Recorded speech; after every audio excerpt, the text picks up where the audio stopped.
Oh, bugger! I've not even started the thing. I'm live already. Here we go. This is typical. Let's have a little chat before we even go live.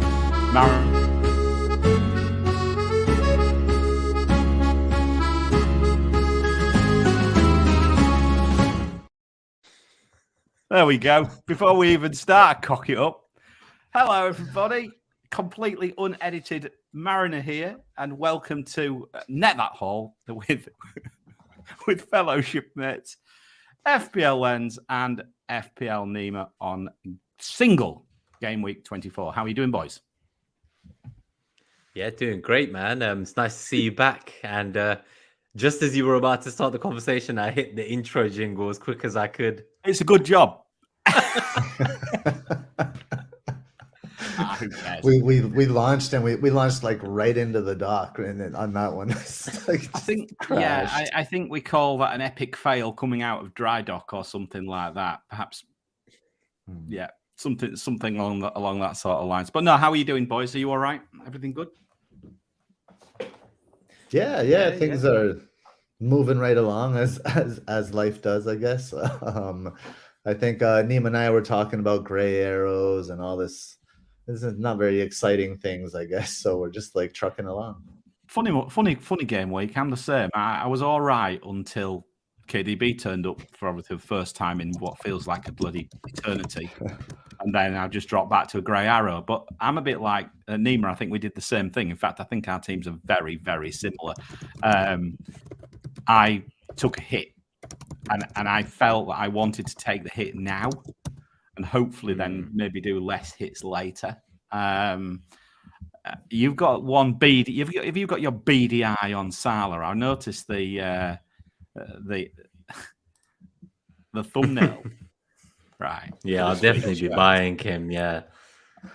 God, I was really? going to buy him before the game. So I'm actually upset he scored. Like, some people want him to play into form, but I was hoping they would blank for 2 games in a row so that it'd be like lower ownership when I got there. But obviously it's not ideal. So we'll wait and see. And there is a Champions League tie bookending the double in 25. So already there's some warning bells there. Yeah, and interestingly enough, and I think Nima, you are jumping the gun. You are jumping the gun a little bit one game week here, aren't you? With the Salah image here in 24. Shouldn't this be reserved for 25? No, I don't think so. I think some people might think that their Man City midfielder might get benched this week. So they got the hard choice to make. If they're sitting on 2 free transfers and have to use one anyway, then, most people are rolling this week. That is true. But I saw quite a few with 2 free transfers and they have to use one. So they're doing things like downgrading Botman to Tarkowski for their bench this week just to not burn the transfer. But if you were to think your Man City mid wasn't going to start, or news comes out in the press that Bruno's injured and you've got him, for example, what would you do? Maybe you just move early. That's my thoughts. But Newcastle is not an ideal matchup, but I'm keen to see the data behind it this week. The reason I put him here is because what I'm trying to, get at, and I'll talk about the chip part here, because this week there's no slides about chips. So it's just a 1-minute thing, which is stay flexible. I think get to 25 and get through that. Wait for the next round of FA Cup fixtures that come after 25. And as we start to go into 26, that's when we might want to start committing. So you want to start bringing in maybe doublers in 27 who then don't play in 28. So are you going to free hit 28? Or are you going to keep the free hit for like a double or blank, such as 29 or 32? So I think it's going to be very team dependent. There's 3 or 4 strategies I really like. I'm pretty set on the one I said last time in the show, but I think the reality is, I know, Gabe, you're probably going one of the other routes I've considered, which is maybe free hitting even in 25. So again, it kind of depends. Like, do you take that risk with Liverpool not blanking in 28? And do you get like double or triple Liverpool assets for that double blank in 25? Knowing that you might have to wildcard or free hit to get out of that in case Liverpool do blank. So do you kind of put it all on that one FA Cup fixture? I think that's the most important FPL fixture ahead, and it's not even a league match, right? So it's Fulham v Leeds, and if Leeds can win that game, then maybe you take 2 Liverpool players now, 3 Liverpool players now, and suddenly you can get 9-10 players without a hit in 28. So you don't need to use your chip then. Well, that's the kind of thing. Right? Do you take the punt? And that's why I've put him on the slide, because I think you need to start thinking about it now. How heavy do you commit into Liverpool? I think that's the summary. Like, that's the chip strategy. 1.5 minutes a chip strategy. We'll come back to it next week when the doubles start. But just be open-minded, be flexible, and see what happens to your team and the risk you take, which chip you're going to have to deploy. Yeah, but as the least engaged FPL content creator on the planet, which I think I probably am right now for a number of reasons, which I explained to you earlier on. You've just I come back. have a keen interest on the FA Cup 5th round, being the Grimsby football. Yeah, and I obviously know who do you think is going to win your game? They are slap bang in the middle of the double game week fixtures for game week 25. They're played at the same time as that, so that's towards the end of game week 25. So we won't. So that's exciting. To make that but decision, that's, I mean, that's a punt, though. You got to make it. You can't really make that decision. It's but you can though. So you can go for free Liverpool and pray they get it, and if they don't get it, exactly. No, but if you're committed, to say wildcarding in 27 anyway to get let's say you get 6 doublers from Brentford and Brighton in 27 where they double, then you free hit 28 when they blank. Yeah. So the question is, do you like free hit 25 like Gabe is considering and get the free Liverpool but lose them from your team? Maybe that's less of a punt, because then you don't need to worry about that FA Cup result because it's just a free hit. So it's kind of like, where do you see the upside? Which way do you commit? Yeah, so it's exactly as Andy Martin's saying. So for the podcast listeners as well, do you want to read that out, Gabe? Yeah. So yeah, and Andy Martin comes in and he says, commit heavy into Liverpool if they blank in 28, then play a chip. But one thing that I was thinking is like, and just to kind of segue the conversation to the next segment here, assuming we're getting to the philosophy, but this relates to the philosophy, and it's like I was just I was a little bit on autopilot. Another thing that Andy says here is that people are not prepared for 25. They think they have a full 11, but have Bueno, Patterson, Akanji, Lewis, etc. Sound familiar, Mariner? Correct. Right? Yeah, that's exactly what I think a few minutes ago. So I, like many people, were on this kind of like autopilot thinking like, well, 28 is the biggest blank, so I'm obviously going to free hit in that game week, right? And I didn't give kind of maybe some alternative points of view their due consideration. I think that's what you're saying, Nima, in terms of being flexible and exactly, like don't be too set. So what I saw was I saw that I was less prepared for 25 than I thought, like Andy's mentioning there, and I would have to be taking hits to not feel the full 11, whereas I could feel the full 11 in 28 without hits and free hit in 25. So I weighed those two scenarios, and yes, 28's a bigger blank, but I can get there easier because the players that play in that blank are more widely owned, and I own a lot of those players anyway. But we will get to the specifics of that. I think we can move the conversation on to the philosophy. Yeah, we can go to the philosophy, I think. But yeah, just that's why he's on the thumbnail. That's the only part of the show that's really going to review chip strategies. And I think we made good progress. This is probably the earliest we've spoken about FPL in an episode. And now we'll go into the philosophy and then the matchups, I think. So everyone strap in, all the haulers in the live chat. I don't know if after the philosophy, we'll give a couple shout outs as well. Yeah, I think so. So, the philosophy, FPL philosophy of the week for Game Week 24, it comes to us from John Locke. And he says, what worries you masters you.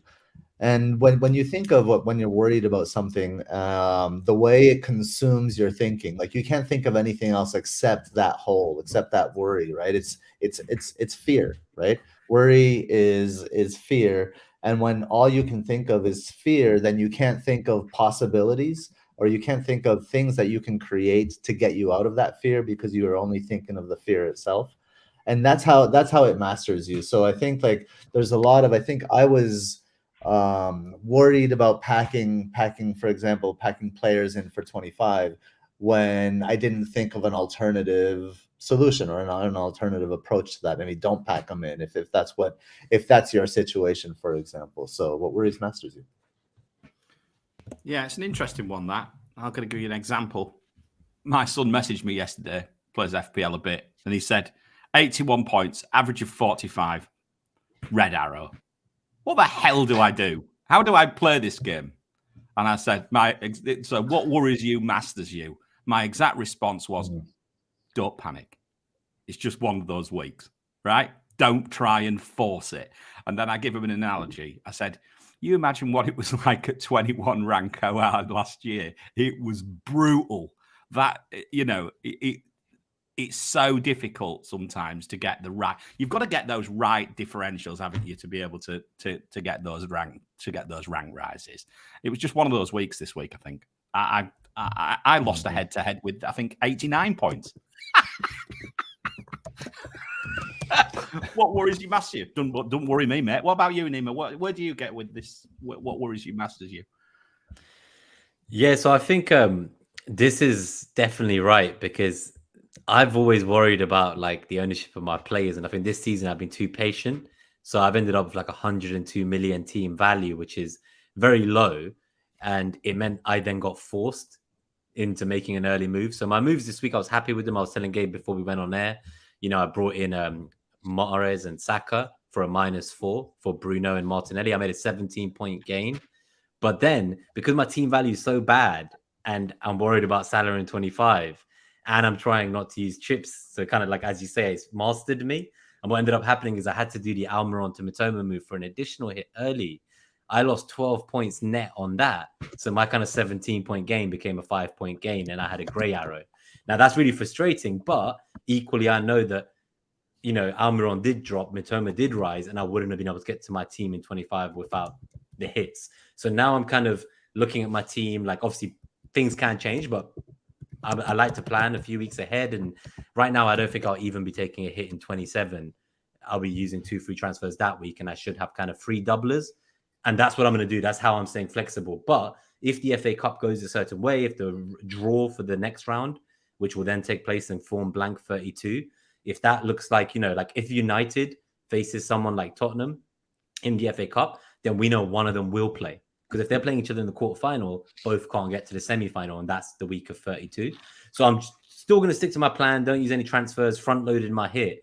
But the relation to this philosophy is that my team value and Salah worried me, and it mastered me in the end. I had to take an extra hit. I lost all the gains I could have made this week, and I'm happy with my team going forward, but I'm still pretty annoyed at myself. So hopefully next time round, I won't have such a low team value this far into a season. As the picture says, if all else fails, sit on the toilet and look miserable.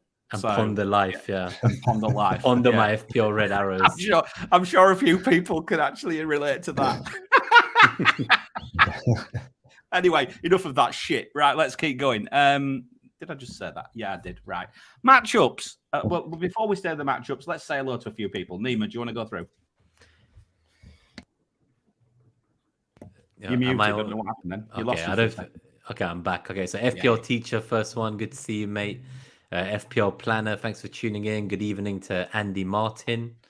We also have C Hunt, one of our haulers on YouTube. Good to see you, mate. Got James98. Good to see you. Thanks for tuning in live, buddy. Seeing FPL Trini. Shout out to everyone. See any more? FPL Jones bloke. Good to see you, mate. Thanks for tuning in. Elron is just back from the pub with a takeaway. And Net That Haul is on. What a time to be alive. We'll shout out to William as well. Thanks for tuning in, buddy. And Benjamin Lockwood, good to see you, buddy. I'm glad you made it live in the end. Hopefully you can enjoy that today with everyone in the chat. It's definitely a nice little community. And you're joined by Andy Martin as well, who, if anything, he should be on the show preaching more than some of us, because he's having a much better season than I am. That's for sure. So yeah, I like you're privileged, Benjamin. Honestly, Andy's a lot more about FPL than me as well. But anyway, that's another story. Just 2 more before we go. KK Evening and Red Order 69. Good to see you. Cheers, mate. Nice to see everybody. I agree. Right, Gabe, should we get going? And during this next section, I think there might be 1 or 2 laughs coming up. But anyway, there we go. Let's have a go. Aston Villa against Arsenal. Arsenal fresh from a bit of a demoralising defeat last night, which I watched actually because I was wide awake because of a child, but that's another story. So, Gabe, tell us about your side of things, and then I'll come in on my bit on this one. I'm actually just going to relay this baton to Nima. I'm just going to go for it. It's the one game where you just throw over. I mean, I think you might have some things to say. So obviously, I'm not too pleased about it being a 12:30 kickoff away from home against our ex-manager Unai Emery. I'm sure there'll be some changes made as well with the quick turnaround. Obviously, we played last Saturday, we played Wednesday, and we're playing Saturday again. There are certain players that I think could change. One of them, who I own, Benjamin White, I think he will come back into the team for TOT-WHU unless you know, Arteta does something that he likes to do sometimes, which is if someone has a bad game, he gives them the next game, like just to show that, like, I'm still trusting you. Don't worry about your mistake. But I have a feeling Ben White comes straight back in. So if anyone who owns him and didn't make that move to Gabriel last week, I wouldn't be too concerned. Yeah, I would hold him. Right. In terms of whether you play him or not, because I think most back threes this week, if you still have Shaw, are going to be Shaw, Trippier, and White. Now, I've got James, and I've got to bench one of them if I think James will start. So I'd love Andy Martin to tell me in the chat what he thinks about starting James ahead of White. That's just something I'm considering. I think we've kept 2 clean sheets maybe since the World Cup restart. Although across the whole season, most of our clean sheets have been away from home. You know, when you look at the kind of attacking FDR here for Aston Villa, it's only 0.2. So equally, the defense for Arsenal's minus 0.2. So it's not looking too great. I think it's a shaky game. And with the changes, that will either revitalize us, like a shot in the arm. So we might see that's a Tierney and, you know, Trossard start. It might revitalize us a bit, or we're going to still struggle. So we're in a kind of bad run right now, you know, 3-4 games. Do we bounce back straight away and try to go top of the table on Saturday before City play a few hours later, or do the nerves kick in? So this will be a real test of character, I think.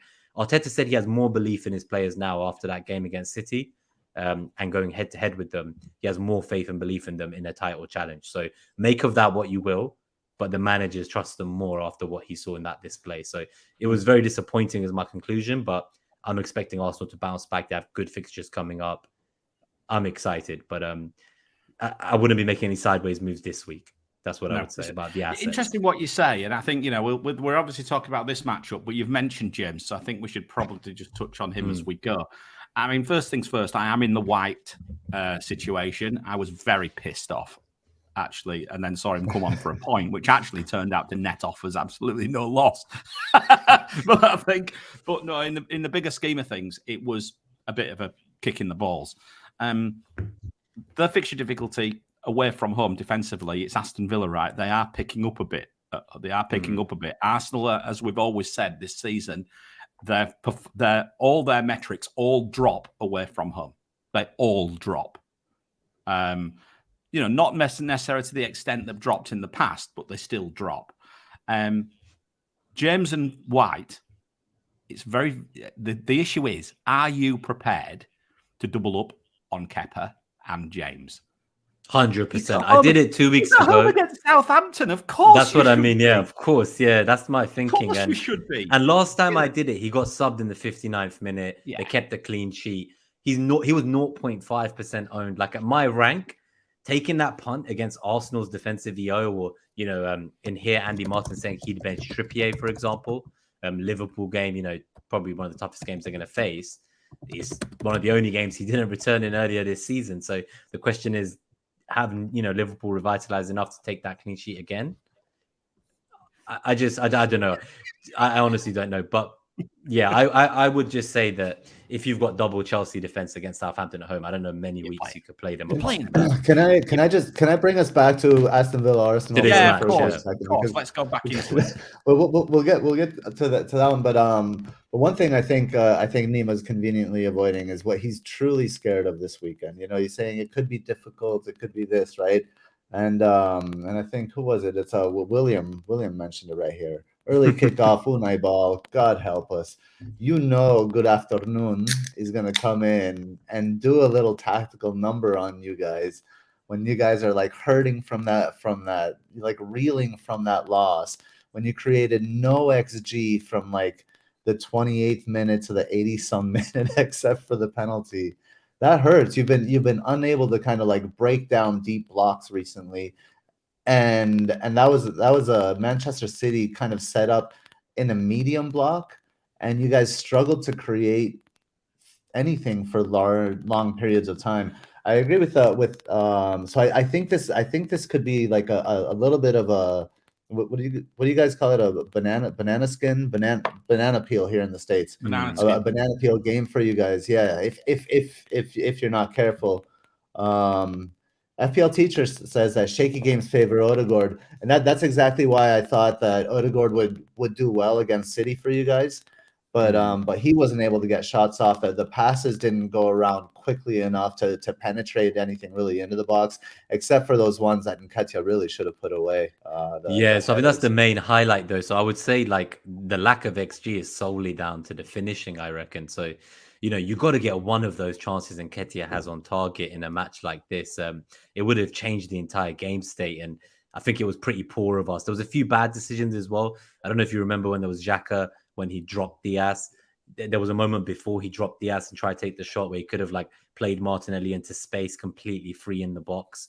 And he didn't. He tried to drop Diaz. He then tried to go for the shot. There was another incident where Nketiah got the ball and he could have crossed it. Didn't cross it, went for shot. They got in and blocked him completely. So I think overall, like the game, it was one of those cliches, right? Of the game is won and lost in both boxes. And we essentially just lost it in both boxes on the day. So, we made poor mistakes trying to play out from the back, which has helped us create this season. But we made sloppy errors. TOT-WHU gave it away. We had 2 incidents where we just gave them the ball, gifted them through errors. And it really frustrated me. But Pep was very good at halftime. I think he changed his plan. And so in the first half, I think he admitted to making maybe a mistake a bit there and tried to tweak the system. And they looked a lot better in the second half. I think in the first half where we had our chance, we didn't take it when we were kind of playing head to head with them at their level, and we just kind of fell apart towards the end. But it's a shame. It's a real shame. Yeah, I do think it's a bit of hindsight bias to criticize Arteta for playing TOT-WHU, because you can see what his thought behind it was. Obviously the 1v1 defending, and that makes sense versus Jack Grealish. I thought TOT-WHU played him too tightly though. He didn't allow for any room for error, and he chased him around the field a little bit too much. And I mean, you do that knowing that the downside is TOT-WHU on the ball. So the way City changed was that they just made sure that TOT-WHU was always on the ball. And De Bruyne called it early. Like TOT-WHU made a back pass similar to that, but before, and you could see De Bruyne actually calling it out. He's like, he's going to do that again. And sure enough, he came in there. And credits to De Bruyne for a nice finish. I don't think it was a worldly finish, but it was a good finish. It's like what anybody I think would do in that position. So he finished that well. But I think this could be a tricky one. I think you guys will overcome in the end, but this could be a surprise. Has that potential? I would be worried. I tend to agree. I mean, the numbers suggest that Arsenal are positive on fixture difficulty, 1.2, slightly negative on defence. Not an awful lot in the zones, which tells you just how Arsenal's production falls away from home. And in fact, we've noticed this. Now we've started to actually do home and away on zones. The numbers have fallen considerably. It's something I've noticed actually in the last few weeks. Now we've started to actually just to see how much production falls away from home, how teams play differently. Arsenal's, it still looks like, shots on target 5.1, but Aston Villa 5, right? There's always a challenge. I think there is a very, very strong possibility. I wouldn't say of an upset, but I think there's a strong possibility of a very, very tight game here. Very tight game. I guess my question would be, before we move to the next matchup, just to wrap up this match, is who are the ideal free assets in your mind? Is this kind of a watch and see game? So if you didn't have free assets already somehow, or if there was one you were looking to move on as a sideways transfer. Not got 3? I mean, well, they might want to change the 3 they have, right? Like I changed Martinelli to Saka last double. Maybe going into 25, they want to change it. So I know some people this week who had 2 free transfers, they've already done the Martinelli to Saka switch to kind of, beat price changes. But I think for me, it's still Saka is like the best asset, which we've said for a while. The defenders, like, I'm not really sure. Like I have White. I don't see a move away from him. Like I'd love to get to Odegaard and cover that ownership, but that's 2 moves. And with the kind of doubles and blanks coming in thick and fast, I think I already took my hit and front loaded it. But what would you say to someone who had, like, say, Martinelli, White, and Nketiah now? Like, should we be worried about Jesus' return? Or is that still too far off? I mean, look, I'll tell you where I am with that. That Arsenal's fixtures and the fixtures coming forward are so good. I think you need to be on the right 3. And that's why I took a hit last week to admitting I've still only got 2 out of the 3 I'd really like in Saka, Odegaard and White. I did contemplate what might be as termed by Ducky a luxury move, which was White to Gabriel. But again, do I need to on the basis of what you've just said? But I think the upside of the move is not necessarily there unless White loses his place consistently. And like you say, if he's only going to, I didn't understand why TOT-WHU played, actually, if you ask me. I think that was a White game from my side as a non-Arsenal fan, just someone who watches football a bit. I think you maybe should be, if you're with the three that you've got, I think you've got a bit of a problem. I think that is potentially a genuine issue. But Gabe, Martinelli, I think you've picked out as being one of the players who might not be too bad an asset this week, right? In your article. I actually think he's in danger of being benched this week. Oh, you think? I think that I think there is a risk of that. But who I like in the thread, who I identified was, and it's because of the shots in the box. When you think of who from Arsenal gets shots in the box, and you can see 10.8 there in the shots in the box matchup, which is quite nice for Arsenal, and that's Saka and Nketiah. So I think those are this game week. I think those two players have the best matchup. Okay, fair enough. Nice. Right, let's go to the next. Let's keep going. Yeah. Do you want me to do it, Nima, or are you? Yeah, you go for it. Right, in case we skip a few. No problem. So Brentford Palace. I think this is all about Brentford. I don't think anyone's going to discuss Crystal Palace here. Brentford's fixture difficulty, very good again. 2.1 attack, 1.1 defense. Nothing in the zones. Never anything in the zones, but they don't need it. It's just Tony just turns up and scores, generally speaking. Because they've got 2.5 big chances expected. There you go. And a decent headed matchup as well. Gabe, on the NetxG, I'll bring you in, but I'll just summarize it for you. Brentford 1.37, Palace 0.82. Brentford are pretty good at home. I see this as a decent matchup again if you are a Tony owner. It's such a shame that all these good matchups all blank next week. There's another story. We'll come to that in a bit. So one thing actually that we haven't mentioned is this week we've included the individual metrics that make up NetxG. So we have the first one, the CRXG is the creativity metric. The EXPXG is the expected points metric. The SHXG is the shots metric, and then we have the goalkeeper metrics, home and away there. So that's what we use to kind of like build NetxG there. I'd say the metrics are kind of, they align here. 1.37 for Brentford, like compared to 0.82 for Palace. Not much influence from the goalkeepers in this one, so that usually allows for metric alignment when the goalkeeper doesn't influence it. And I'd suggest that maybe 2.8. Maybe we need to start looking to that as for the zonal matchups as a good matchup. I don't know if we need to change the way we look at it now that we're doing the home and away for that. But there's really, I mean, I think it's the obvious players here, right? It's Tony. Palace don't take many shots, so even Raya, I don't expect Raya to get many saves in this one. If anything, actually, you know what? This one I wrote about it, and it's the Ben Mee. I like Ben Mee in this one. Maybe a something from a set piece. I think Ben Mee was transferred in more than KDB for the double. Make of that what you will. I don't think those people. I don't think people looked at that and saw he blanks in 25. But it's another example of just how many points he's been getting this season. I think he's up there in like the top 10 point scorers of the game. Well, and Palace. So here's the stat. Palace have given up the second most. Sorry, mate. You've got quite a crackle all of a sudden. Oh yeah, it's gotten quite bad. Just whilst you're sorting that out, Matt, I don't know what's going on, but just whilst you're sorting that out, I just look at the headed matchups for zonals. For Brentford, actually very good in the next 5 weeks, even with the blank. You know? Yeah, no, I think Tony is standing out at the moment to most people probably as like a potential game week 27 captaincy there, but he's on 8 yellow cards, and I think for those who don't own him, it's a bit of a worry. Like imagine you move early in 26, he gets the a 10th yellow then, and you actually miss both games. He'll be suspended for both in the double. So I'm going to keep an eye on that. I really hope he's only on 8 going into 27, but he's someone I'm really keen to own for that double suspension permitting, that is. Yeah, it's an interesting point. It is an interesting point. But I mean, again, for me, and I take on board what Gabe's saying about Crystal Palace, about the zonal being decent down the middle. I mean, I'm not even sure who the hell plays down the middle for Crystal Palace these days. That's the other point. I'm not sure anybody does. I tried to figure it out earlier. I've no idea. Gabe, are you back?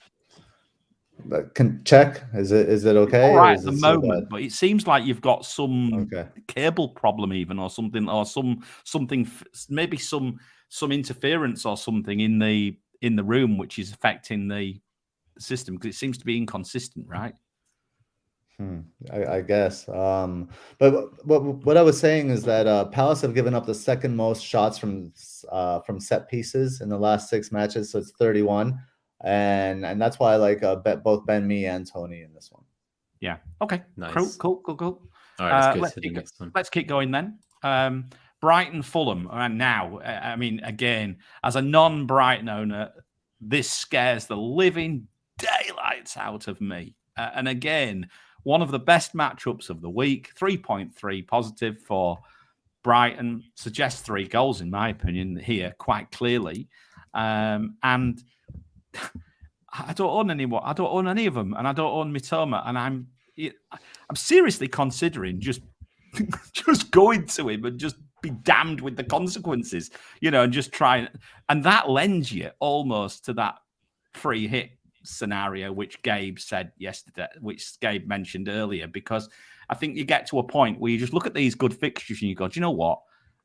You could really front load it up, go for it, target the fixtures around that blank game week, which, again, if you look at them, people like Brentford and Brighton, people like that really come flying in and out, fly into that blank game week, then fly out the other side.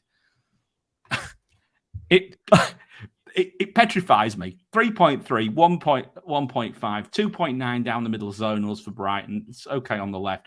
Shots on target, good. Shots in the box, good. Headers, not. Gabe, on your side of things, NetxG doesn't suggest as much, oddly. So it's not so odd when you look at the goalkeeper metric away that's highlighted there, and the 0.43 that pulls it down. Leno away has been so good, and that's where it kind of pulls it back from Brighton. And then the other thing that I'd suggest is I don't know if McAllister is going to stay as the 10 for Brighton. He might be the player to get now. Like, if you're trying to jump ahead on the template, I think obviously Mitoma's been great since before restart, actually, since like game week 14 or something like that. But right now, Mitoma, like at least in their last match, Mitoma got pulled wide, and Estupiñán was the one that he bombed down that left half space. He got the goal that was disallowed, that shouldn't have been disallowed. He got an assist in that game as well. I think Estupiñán becomes very interesting when Mitoma gets pulled wide, so that could be like an either or situation. But when you look at Brighton's when you look at how Brighton's set up, that the number 10 position is always in everything. He receives balls, he pulls the strings distributing, and he also receives balls back in pretty dangerous areas. So keep an eye on McAllister. I think we're not bringing Brighton players in until like 27 or 28 or something like that. I don't remember when they blank, when they're finished blanking, and when their doubles are going to be. But at that time, I think McAllister might be the player we want. And then the shots are always there. They haven't been on target recently, though. This is just this is really fired off the chat, actually, this one, because a lot of people are saying that the fixture difficulty, it seems very high. Andy's saying, shocked to see Brighton so high. Teacher, only way to beat Fulham is in transition. It's probably a Gross or a March game, so maybe doesn't play into the Mitoma sort of side. We've also got conversations around whether Ferguson starts. We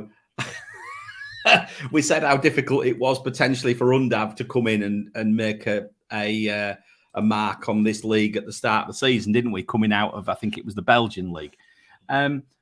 this is an interesting one because, like I said, there's another one. Where's the comment as well? Fulham concede. I think it was Colm. There we go. Fulham concede 3 goals in last 6.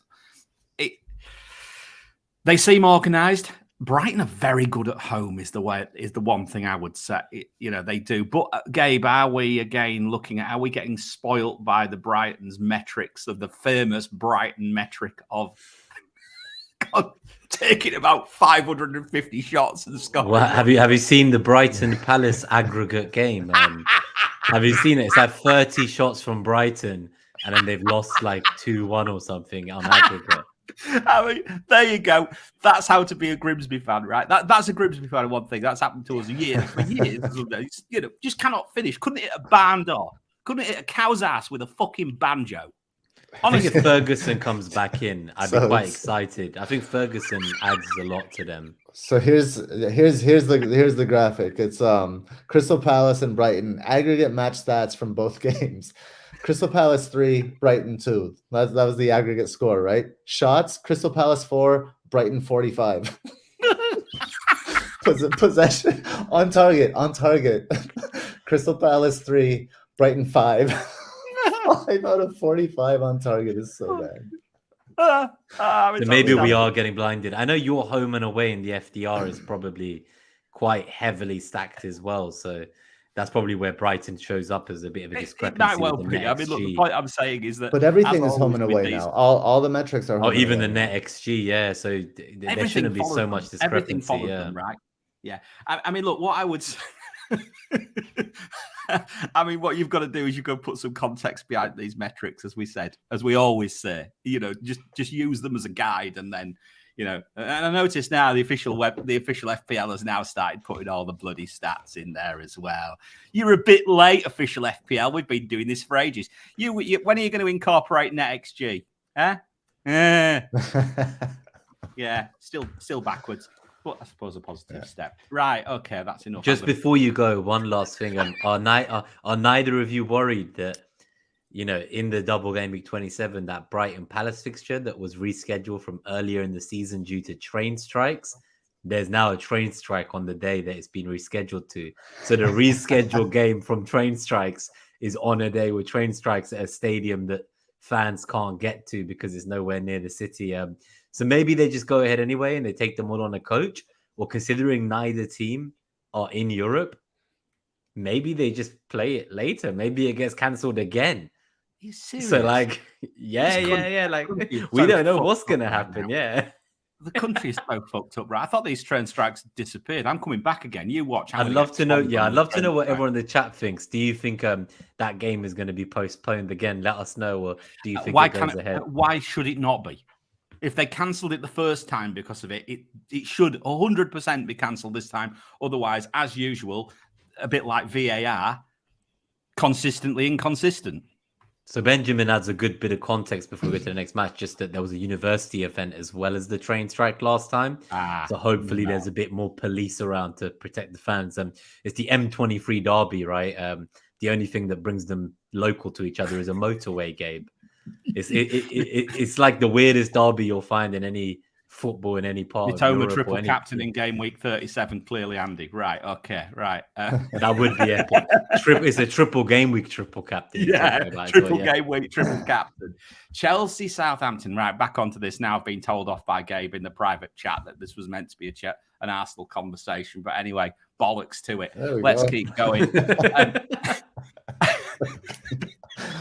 We start the show. Well, you guys are talking about Chelsea Southampton. I'm like, am I on the wrong slide? Did I freeze? I don't know what's going on. We're just freestyling. I told you, I know probably the content creator who knows the least about FPL this week. I literally have done nothing. Anyway, let's just go for it. Chelsea, slightly positive on attack, slightly more positive on defense. It's still a little bit unsure about where they are. But it's positive. Nothing much on the zones, really. And nothing much on the big chances. Shots on target are very low. That concerns me a little bit. But are we going to see João Felix now starting to have a bit of an influence on the way that Chelsea play? I feel possibly on the basis of what I've seen in my peanut-sized brain when it comes to actually coaching. It looks like that is the case. Gabe, you can come in on that, please. But I mean, Southampton, on the other hand, you know, possibly a chance for a headed goal. Might be a Ward-Prowse assist there, perhaps. I'm not quite sure. Yeah. Gabe, you calling Bednarek, since Jan Bednarek back at Southampton's going to he'll get sent off. -2. There you go. Get sent off first, exactly. Yeah, really, the only green that stands out here is Kepa at home. It's the only, everything else is red. But I think Chelsea is definitely a side in transition. So, but what I was writing about, if you look at Chelsea's passing maps, Havertz is kind of he's the enabler, right? He'll move around, he'll pull defenses, and he does that far post fade where he'll always like sneak in on the far post. But what happens is Joao Felix is getting kind of slingshot out of midfield once Havertz moves. So Havertz is the cue for Felix, and Felix is the one getting in those dangerous situations. I like the directions that Chelsea's going. I like what Joao Felix brings to this team. I like him from even that game he had the red card. I thought he was playing great. I brought him in draft, and I'm likely making a transfer for him this week, despite the sea of red that we see here. It's an interesting point. To Joao Felix. Yeah, I see I do see it. You know, I definitely he has see the it. fixture in 28 as well, which lends itself Yes, to not exactly. needing your free hit there. I've seen quite a few people who are considering going for Felix now over someone like a Tony, because he obviously blanks in 25, and they're thinking, I'll deal with Tony later. He's got the 8 yellow cards. Let's just go for Felix and play the Chelsea fixtures in front of me. Because my one caveat would be Chelsea have really been struggling to score goals, and maybe it will click now, but Felix himself, as I'm sure you would know, Gabe, from obviously playing in your league previously as well, I think in the past, he's not necessarily had the highest goal returns in a league campaign, but you could ask, is it because the teams he played for maybe weren't suited to getting that many chances?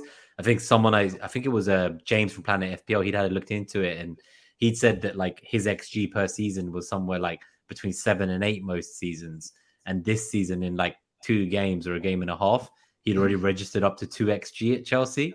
So he got like a quarter of a season's XG that he normally gets. So maybe we need to like forget the historical data on him not being a goal scorer and just see this tactical shift, and maybe he's the answer to Chelsea's problems at the moment. So I think you've gone early, and it could really pay off because his ownership is super low. I quite like it. The problem is you're taking flaming tone. You're taking someone like Mitrovic out, which I would be, and he plays in 25.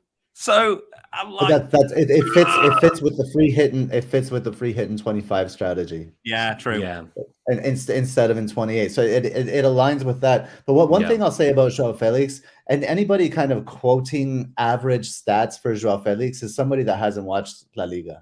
And no, full respect to James, but in this case, you can't quote Joao Felix stats like that because he played sporadically. He had a riff with Simeone, like it never really fit there. Like it never. Yeah, really I think everyone out, always thought he was super talented, and we've just never seen him unlocked where he is, right?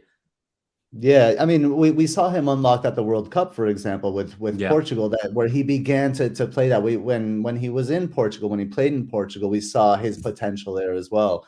It was just in La Liga where it took a dip, and that was for several reasons. I think there are some confounding variables that you don't really that you lose when you make statements about averages like that. No, it is true, but I think it's fair to say, like someone like Salah, who's not necessarily been scoring, or KDB, who's been kind of blanking since the restart. I guess we assume class is permanent with them. So what you're kind of saying as well is like his underlying abilities alone, we should be focusing on that rather than necessarily his sporadic starts and the underlying numbers that would have come with not getting a run of games, basically. Because how can you put up numbers if you don't really play? And I would say, forget these, like, I don't know, this bullshit dogma that class is permanent. Like, what does that even mean? What do you mean by class? Like you? Well, as in like, but as in like Salah. Salah. What are you talking about? Class? No, but as in like Salah, you don't. As in, it's the opposite of form, right? Was Salah class when he was at Chelsea? Was that No. class? No. So how No. could it be permanent if there was a time when he wasn't class? Nothing's permanent. Nothing's permanent. Nothing. Like literally nothing is permanent. I feel like we've got next week's philosophy sorted I as well. love it. All right, there we go. I love it. I love it. Let's keep going. We need to move on. I can't wait this is the for next one. Liverpool fixture. Everton Leeds. Right. Oh, here we go. So, fixture. This we have a little bit of a divergence here, Mr. Lenz. I actually see Fixture Difficulty actually sees Everton slightly positive. It always has done it. It always likes them a little bit more at home, and it does not like Leeds away at all. It hasn't for ages. I think this is a poor Everton, potentially with a bounce now, maybe, against a relatively poor Leeds side as well, but Everton to come out on top. Yet it does support a little bit of something for Leeds as well, certainly with the central zonal matchup and headed chances. But Everton, on the other hand, look like more likely to get more big chances here.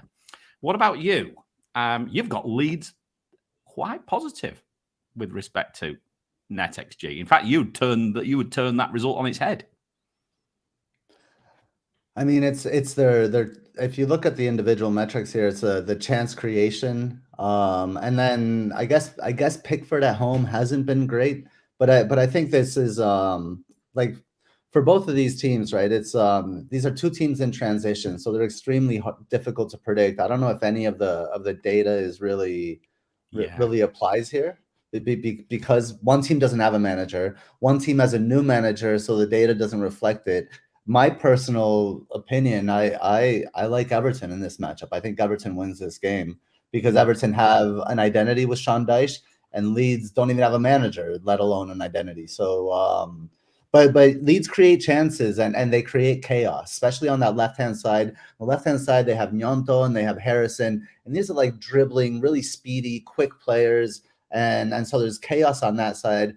I think. On the right side, it's McKennie, right? McKennie is joining forces on the right side, and I'm sure like and Andy can tell us more about them. Just bringing up my notes here on them, but Leeds can always surprise because of the chances they generate. They certainly should have scored against United, maybe even drawn that game. So yeah, I don't know. I don't know what to think about this game yet. I think we're just learning from both of these sides. It's an interesting point. I was just thinking about this Gnonto and Coleman sort of like battle. I just get the impression that Coleman he did quite well against Martinelli, as people say. And I think he's a wily old fucker, and he has that ability. He'll put him in the stand. He'll probably just put him in the stand, and that's how Mariner used to play football, by the way. Just kick someone hard early, and then hope for the best. But teachers saying the right is Sinisterra. You know, against United it was Somerville, and that kind of worked. He was pretty lively and got chances. I think either one could cause Everton some damage. Yeah. Could cause Mikolenko some damage. Deny it. I just feel that I don't think Dyche is going to go full Barcelona as we had the other year, where we remember that very well when I was losing my absolute shit about Vidra. When I remember that so well. I see him just going into shithouse mode. I see him going into full-on shithouse mode and shithouse their way to safety. That's the easiest way for him to do it, I think. Not open up. Yeah, no, I totally agree. I think Dyche is going to play to the crowd in terms of like tackles and stuff like that. Yeah. But like Leeds, for example, I think the playing Ayling over Christensen recently has opened up a new dimension for Leeds. I think on the right side, they're more about passing and combinations, and on the left side, they're more about chaos and dribbling. But the thing is that on that right side, since Ayling's pushing forward, I think that could open up that could open up space for who do I have? Who is it? Onana? Would it be? No, sorry. That would be the side that McNeil is on. So McNeil could benefit from some deliveries from that side if Alien gets pushed too high. On the other side, you have Onana and Iwobi. Yeah, I think we'll move on. But I mean, just in closing, Ayling looked to be like quite feisty form the other day when I was watching the game. He was enjoying himself. It looks like he's back to a little bit of his old self. Maybe Andy will tell us about that in the chat. But yeah, some really good points. And I have to say, I'm reading the chat and some fabulous comments in the chat. Really insightful comments. I'm sure we'll pick a few of these up as we go. So I thought I'd just say, Chris, that keep the questions coming in. We're starring them, so we have 6 so far. We'll definitely come back to those in the live Q&A and answer them. Absolutely. But some really good, some serious football brains in tonight. That's really good to see. Far better than me. Right. Nottingham Forest against Manchester City. Now, here's one we might end up getting stuck on for a while. You know, my little love of Nottingham Forest at home. I think all of a sudden this is coming to pass here. This looks a far tighter matchup than I initially felt. And I thought, when I did my numbers, I thought I'm going to end up with a massive scrap with Gabe here. Because I was expecting, I was like, Manchester City, 1.3 attack, 1.1 defense. So, is he pissed? So I had to look at my data, and it wasn't. It actually suggests that Manchester City right now could have, and particularly given the fact that we're now back in the Europe scenario, right? There could be a little bit more rotation. This could be a tougher game than it looks. Gabe, what about your side of things? Look at the bloody NetxG. I think there's a caveat to it, but let's go for it anyway. Yeah, I mean, definitely a caveat. Man City 0.2 NetxG compared to Nottingham 0.72 compared to Forest 0.74. Forest slightly better than City. Now, the big caveat is the goalkeeper metric is highly inflated because it factors in home and away. And Keylor Navas has come in and changed things for sure. There's no question about that. But this is only based on one home appearance. So yeah, definitely I would add some, if you take that into consideration, I think the metrics are in alignment here. I think they agree, and it's muted numbers for Man City, and you can see why when in the shots on target goal predictor how it drops for more goals. It's only 6% chance of 3 goals compared to 15% chance of 3 goals for the shots goal predictors, and Manchester City they haven't been firing, they haven't been super accurate, and it shows right there. Even though they have taken their shots have increased in recent games, and then the other thing is that the XG from the shots has been pretty low. You can look at the expected XG metric there. In the middle, it's 0.8 for Manchester City, so they're taking actually low XG chances. Now, case in point, this doesn't include the most recent data from the Arsenal Man City game, which there were some higher XG chances in that game, so that would also boost these numbers as well. There are some other caveats, and again, this is why we need the team because our other team within the group, right? Our haulers, because they're talking. There's comments of Forest have lost a lot of their centre backs. Steve, Forest fan, clearly, we're going to get stuffed. We've lost a lot of our centre backs, so maybe that just caveats the whole damn thing. So I have to say, on looking at the data, looks tough. Sounds like there might be some caveats flying around, but there's another caveat, remember, and as it was mentioned, could it be this is the week that Haaland rests? Name you're on mute. I don't know. I think any of them could rest this week, to be honest. I think you're right. But I just want to answer Andy's question as well about Steve Cook playing. So my understanding was that it's an outside shot because they didn't register him in the 25-man Premier League squad. So they've submitted an application to the Premier League asking for Steve Cook to be reinstated in their 25-man squad because of their severe injury crisis at centre-back. But they reckon it's a long shot, and it underlines their concerns over the shortage of defenders to face Man City on Saturday. So, Will-Bou's out for up to 3 months. Scott McKenna's out for 6 to 8 weeks. They had other centre-backs injured. So I think for me, it's just I wouldn't expect Haaland to come on if he's benched personally, so I'm just going to captain him anyway. But we'll see what the captaincy metric says. No, that's a fair point. Captain him and then just like you say, then just have a look. But the captaincy, when we come onto it, which I've just we need to obviously get rattling through to get to the metric. But yeah, that'll be an interesting discussion because that will be affected by these numbers for sure. Wolves, Bournemouth. There is an idea that Haaland could play because I mean City just got the want to hang on to that lead at the top of the table, right? They just got it, and they know Forest are hard to break down away. So Haaland could be, you could say limited minutes, but I do expect him to start.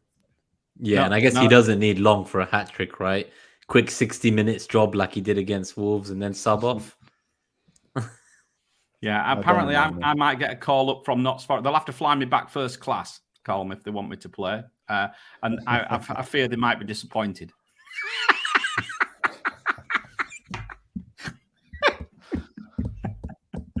Anyway, right, Christ almighty. Call up for Forest. I love it. Right, Wolves against Bournemouth. Next. I think the only thing to ask here is some people have Bueno. Obviously, the question is, do we think enough that he's done enough, Gabe, in the last game where he subbed on and Wolves won with 10 men and got Nathan Jones sacked? Did he change the game enough when he came on to start? Or is it that he's still fighting with Ait-Nouri for that spot? And is it really a week to be playing him just because of this Bournemouth fixture at home? The data doesn't imply it's as good of a fixture defensively as maybe it looks on the normal ticker. Obviously, we assume Bournemouth's a good game, but you'd have to be benching one of kind of, I guess, an Arsenal defender potentially away at Villa.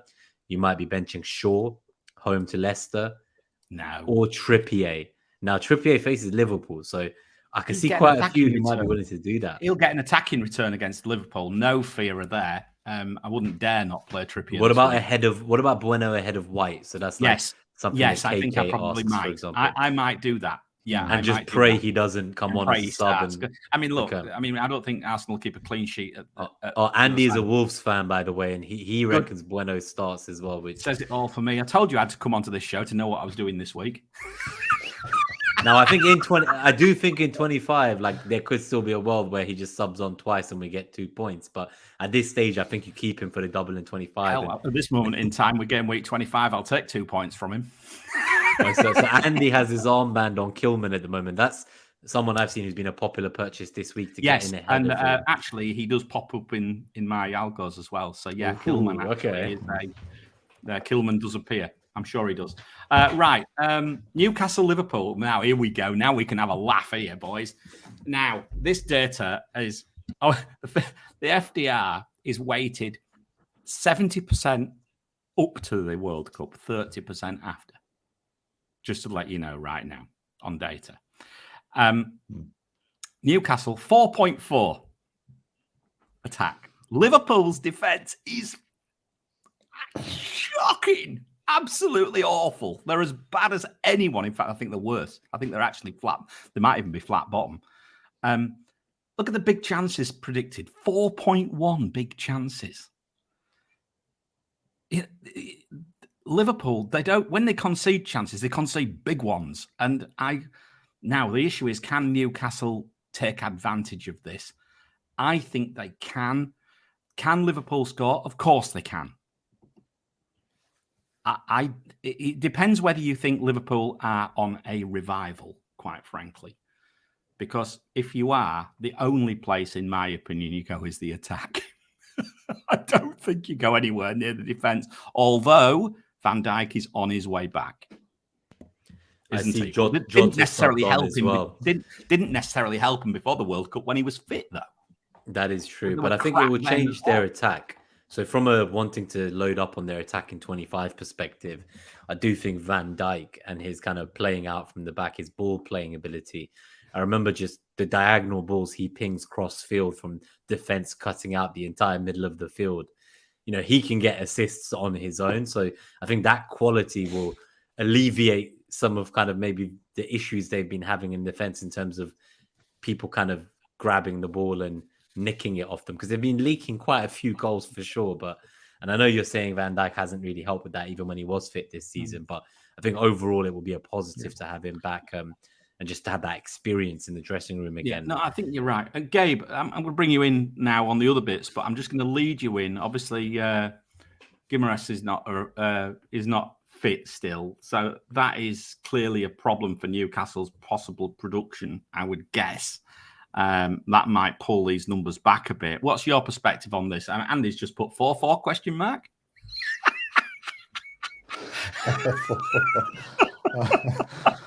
I mean, honestly, it could be. I'd expect Newcastle to, because in the previous game against Bournemouth, right? They had kind of Joelinton filling in for the Bruno Guimaraes role, and obviously that doesn't work. I mean, Joelinton has learned to do a lot of different things at Newcastle, but